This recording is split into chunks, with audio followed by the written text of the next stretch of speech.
heading to the great outdoors, or maybe you're looking for a backup solution in case of a power outage. Well, in that case,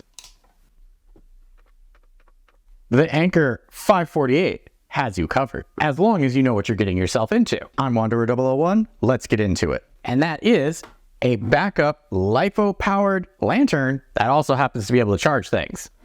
That's right, Anker, the same company that has probably produced my favorite portable battery chargers, has come out with a unique battery, so to speak, in the form of a portable camping lantern. Now, if you're like me and live in an area where, hey, electricity can go out from time to time, you might have something like this or this, but these require batteries to ensure their actual usage. The Anker 548 power bank fixes that problem by having rechargeable internal batteries. They call it a power bank. However, as you can see from the form factor of it, power bank might have been an afterthought when they were designing this. To start things off, you are looking at a device that is 8.17 inches high with a width of 4.9 with a depth of 4.9 because, well, it is a cube shape. The top of the power bank has this retractable silicone top that, when activated, shines a light.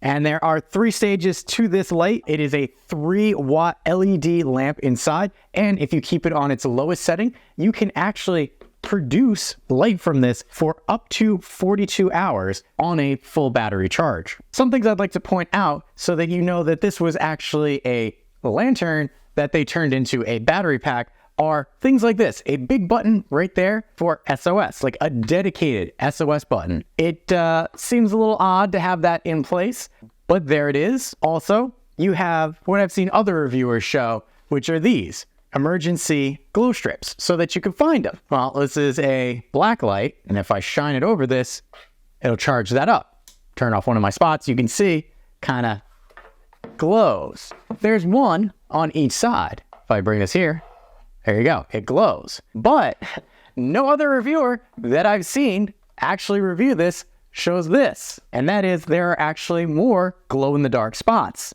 mainly your 2 front buttons. Yes, the primary function that you get this for also glow in the dark so that you can find them in an emergency situation. The body of the power lantern, as I'll call it, is completely plastic, this off-green, which kind of makes it good for camping. You have these very large vents on the side, left and right. They don't have a fan. They are just a vent to allow the passage of heat. It does have a nylon carrying strap, and this carrying strap is extraordinarily thick. Like, this is feels well over engineered for a power bank or lantern. The front also has a screen. This screen shows you a lot of information, and the only way to see the screen is to tap one of these buttons up front. Notice that I cannot actually see the screen until I turn on the LED at the top. That's when we start getting a readout for auto, remaining, hours, minutes, output, there's an input, and then an overall percentage.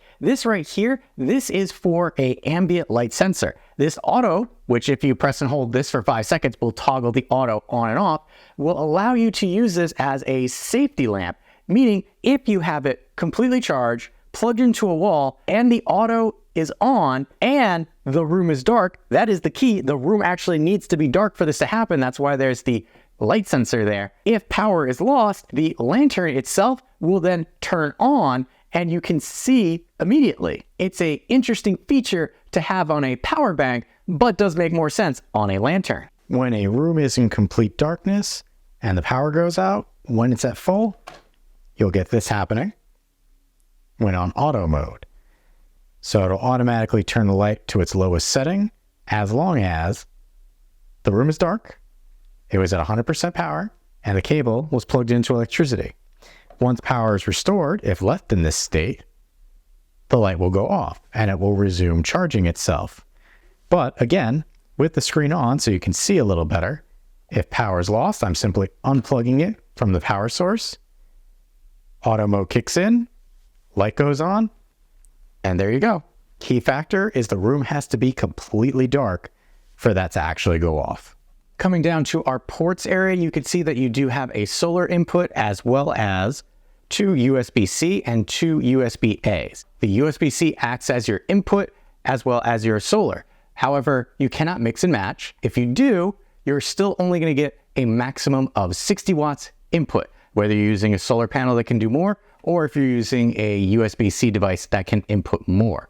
Once we start actually utilizing these ports, that's where things get really weird. And by weird, I mean, if we flip this over to the bottom here, aside from our rubber feeties to keep this in place, if we zoom in here, you're going to see a lot of information. And pretty much it starts going down a list of, you have a maximum of 87 watts if you use USB-C 1 and USB 2 as an output. But then if you use USB 1 and USB 1A or A2, you get 78. Once you start mixing and matching, all of a sudden the output that you can get from this rapidly diminishes. In fact, if we come down here, there's one that actually is only a maximum of 20 watts, and that's if you use USB A1 and USB A2 while using USB-C 2 output. So there's a lot of weird trickery that's going on here that I'm not entirely sure Anker thought about when they were making this, if they were thinking of using this as a battery. As a lantern,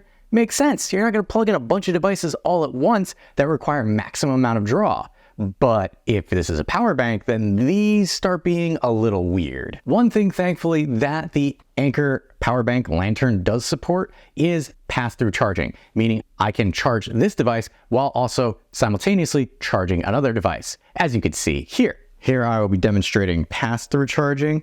I have this charging off of another device. You can see minimum of 4 minutes, 48 watts. Now I'm going to plug in my phone to get that to charge.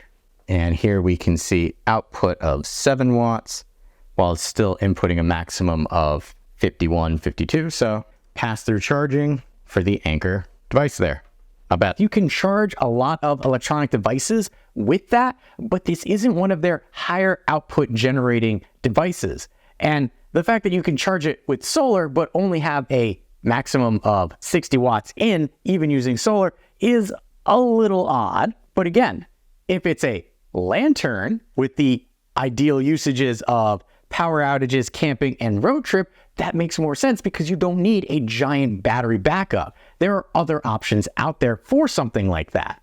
Even with that being the case, the battery inside this is a 60,000 milliamp, 192 watt hour LiPo 4 battery. That is going to give you the maximum current battery cycles on the market right now with that type of battery in here. Really, it is a very simplistic device, being a lantern that can charge a lot of things. But there are some cons with this. Mainly, you heard me state it before.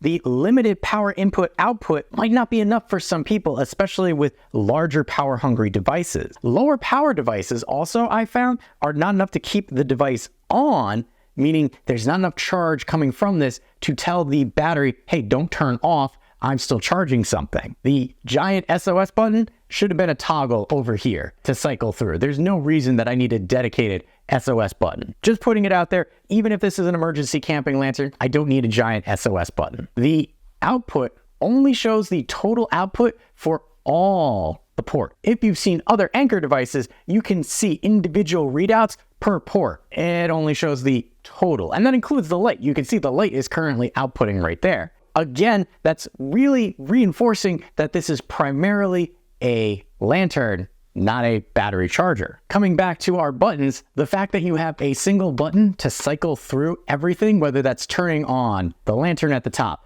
turning on the auto mode, cycling through, just it seems a little clunky. I feel if they got rid of the SOS button, made that part of this, and then had a cycle button over here, it would have been a little better with the navigation of this. Overall though, as long as you know what you're getting this battery lantern for, it's actually pretty good. I like the form factor of it. I like the fact that not only can I light my way during a power outage, but I can charge other devices as necessary. So if you are like me and are in the market for a lantern for emergency purposes and or camping that can also charge your devices numerous times and be recharged itself numerous times and has a high battery recharge cycle rate, then I can recommend the Anker 548 power bank, lantern power bank as I'm going to call it, for those types of situations. If you appreciate the time and effort that goes into making a video like this, make sure to hit that like button to help other people find the video as well.